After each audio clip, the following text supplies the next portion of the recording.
আজ থেকে 3 দিন পূর্বে শিক্ষক বদলি আটকাতে সরব হয়েছিল ধর্মনগর থানার অন্তর্গত আনন্দবাজার জীবন ত্রিপুরা উচ্চ মাধ্যমিক বিদ্যালয়ের ছাত্রছাত্রীরা। আন্দোলনরত অবস্থায় ওই এলাকার শাসক দলীয় কয়েকজন নেতার দ্বারা আক্রমণের শিকার হয়েছিল স্কুলের বেশ কয়েকজন ছাত্রছাত্রী। ঘটনার প্রায় 72 ঘণ্টা কেটে গেলেও ওই আক্রমণকারীদের বিরুদ্ধে কোনো প্রকার ব্যবস্থা গ্রহণ করেনি পুলিশ।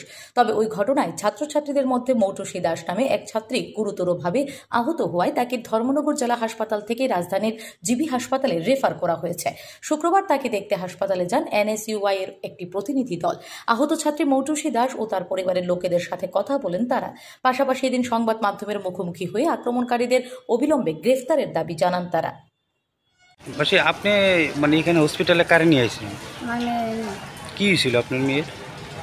তারা থেকে না একটু রাস্তা অবরুদ্ধ করছিল, তারা টিচারদের নিয়ে। ধর্মনগরের ঘটনাটা? ধর্মনগরের ঘটনা। তো ওইখানে কি আপনার মেয়ে অসুস্থ হয়েছিল? হ্যাঁ, অসুস্থ হয়েছিল। মানে ওই ঘটনা যে মানে যারা ঘটনা করছিল মানে তারা কি নাম জানেননি? কারা করছে? জানি। তারা নাম কি কি? তার নাম একজন আছে কান্তিগোপাল নাথ, হ্যাঁ, একজন দেবাশিস নাথ, হুম, একজন ইন্দ্রমণি নাথ, স্বপন আছে, মানে আরও কয়েক কিছু আছে। আজকে যে আপনার মেয়ের যে এই অবস্থা মানে তার জন্য মানে আপনারা মানে কারে দায়ী করতেছেন? তারা তো যায়নি। এখানে মানে জীবিতে মানে কবে আইছেন এখানে? বুধবারে। বুধবারে আইছেন। তো আপনার মেয়ের অবস্থা মানে এখন কীরকম? খুবই খারাপ।